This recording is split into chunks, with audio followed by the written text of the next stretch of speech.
Hello everyone, Har Har Mahadev. Good morning. कैसे हैं आप सब लोग। तो आज की शुरुआत होती है एकादशी के व्रत से, क्योंकि आज है 13 फरवरी और एकादशी का दिन, विजया एकादशी।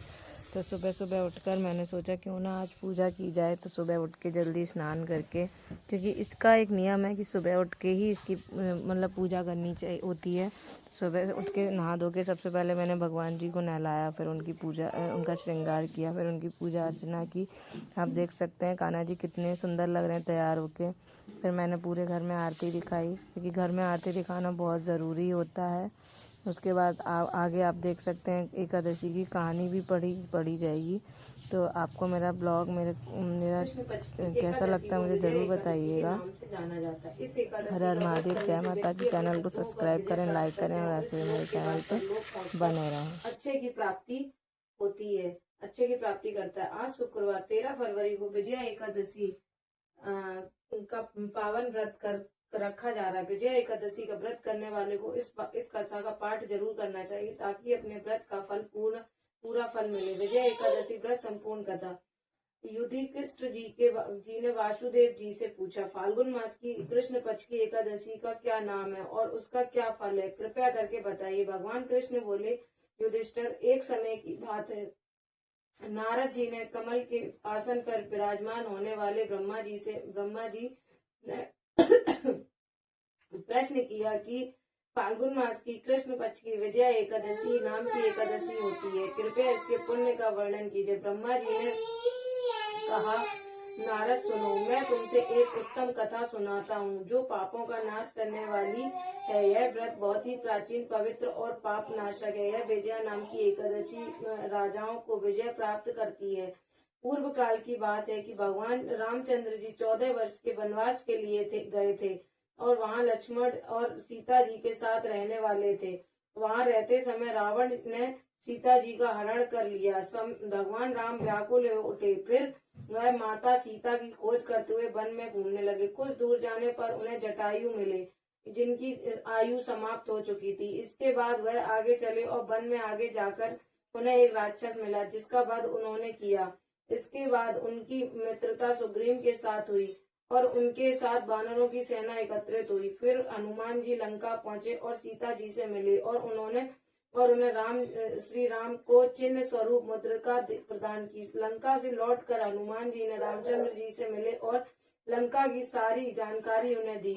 इसके बाद भगवान राम ने लंका की तरफ प्रस्थान किया और समुद्र के किनारे पहुंचकर उन्होंने लक्ष्मण से कहा, सुमित्रा नंदन, किस पुण्य से इस समुद्र को पार किया जा सकता है, क्योंकि यह अत्यंत अज्ञात और भयंकर जल जंतुओं से भरा हुआ है। कोई ऐसा उपाय नहीं नजर आ रहा है जिससे इसे सुगमता और आसानी से पार किया जा सके। लक्ष्मण बोले, महाराज, आप ही आदिदेव और प्राण पुरुष पुरुषोत्तम है। आपसे को कुछ भी नहीं छुपा हुआ है। महाराज, यहाँ द्वीप पर बगदालम्ब नामक मुनि रहते हैं, जहाँ से आधे योजन की दूरी पर उनका आश्रम है। इसका उपाय उन्हीं के पास जाकर पता चल सकता है। लक्ष्मण जी की बात सुनकर भगवान राम महामुनि बकनाथ से मिलने के लिए गए। वहां पहुंचकर उन्होंने मस्तक झुकाकर मुनि को प्रणाम किया। मुनि भी उनको देखते ही पहचान गए कि यह पुरुषोत्तम श्री राम है, जो किसी कारण मानव शरीर में अवतरित हुए हैं। उनके आने से महर्षि बहुत ही ज्यादा प्रसन्न हुए। उन्होंने पूछा, हे महाराज, आपका कैसा यहाँ आगमन हुआ है। भगवान राम बोले, ब्राह्मण, आपकी कृपा से राक्षसों सहित लंका जीतने के लिए सेना के साथ समुद्र के किनारे आया हूँ। उन्हें अब इसे कैसे पार किया जा सके, इसका उपाय बताइए। बगदालव्य ने कहा कि श्री राम फाल्गुन मास की कृष्ण पक्ष में जो विजय एकादशी नाम की एकादशी होती है, उसका व्रत करने से आपकी विजय होगी। निश्चय ही आप अपनी वानर सेना के साथ समुद्र को पार कर लेंगे। हे राजन, मैं आपके इस व्रत को फलदायक विधि सुनिए। दशमी के दिन आने पर कलश स्थापित करें। वह सोने, चांदी, तांबे या मिट्टी का हो तो अच्छा है। उस कलश को जल से भरकर उसमें पल्लव डालें। फिर उसके ऊपर भगवान नारायण की प्रतिमा लगाएं। फिर एकादशी के दिन ब्रह्म मुहूर्त में स्नान करें। कलश को फिर से स्थापित करें। कलश का पूजन चंदन, सुपारी और नारियल आदि से पूजन करें। इसके बाद कलश के ऊपर सप्त धान्य और जौ रखें। उन धूप, दीप और नैवेद्य से पूजन करें, कलश के सामने बैठकर कथा पढ़ें और रात में जाग कर करें। व्रत का लाभ पूरा पाने के लिए अखंड घी का दीप जलाएं। इसके बाद द्वादशी तिथि में उस कलश को लेकर किसी नदी या जलाशय के पास लेकर फिर से स्थापित करें और विधि विधान से पूजा करें।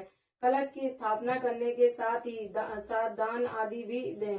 मुनि बोले, आप इस प्रकार पूजन कीजिए, आपकी विजय होगी। ब्रह्मा जी कहते हैं, नारद जी, इस व्रत का सार सुनकर भगवान राम ने यह व्रत किया और रावण का वध करके लंका पर विजय प्राप्त की। साथ ही माता सीता को भी प्राप्त इस व्रत को करने से इस लोक में विजय मिलती है, साथ ही परलोक में अच्छे बना रहता है।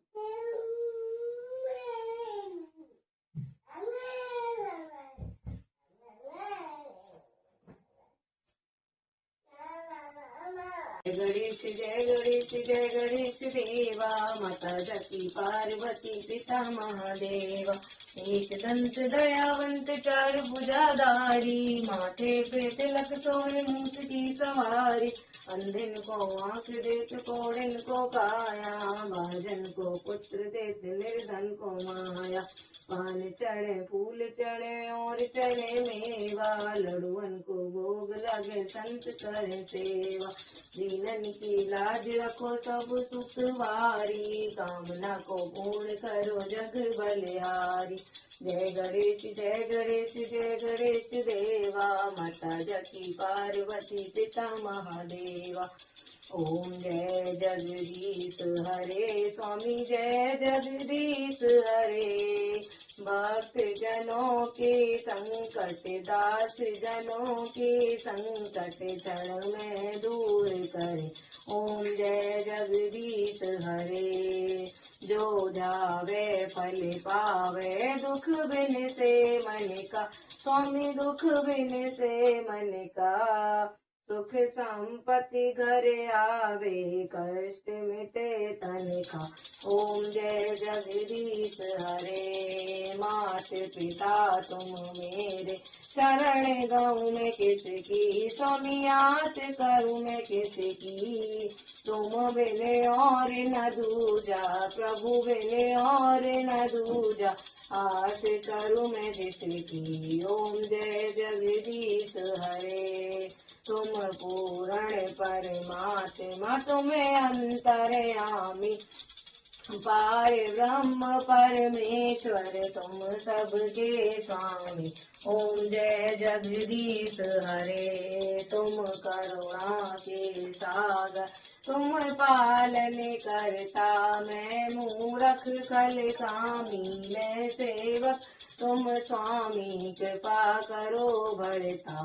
ओम जय जगदीश हरे। तुम हो एक अगोचर, सबके प्राणपति, स्वामी सबके प्राणपति। किस विध मिलूं दया में तुमको मैं तुमसी। ओम जय जगदीश हरे। तन मन धन सब है तेरा, स्वामी सब कुछ है तेरा। तेरा तुझको अर्पण, तेरा तुझको समर्पण, क्या लागे मेरा।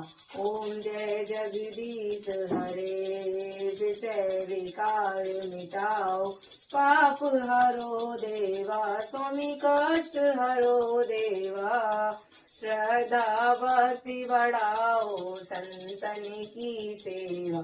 ओम जय जगदीश हरे। श्री जगदीश जी की आरती जो कोई नर गावे, स्वामी प्रेम सहित गावे। कहत शिवानंद स्वामी, कहत हरिहर स्वामी, मन माचित फल पावे। ओम जय जगदीश हरे, स्वामी जय जगदीश हरे। कर्पूर गौरम करुणावतारम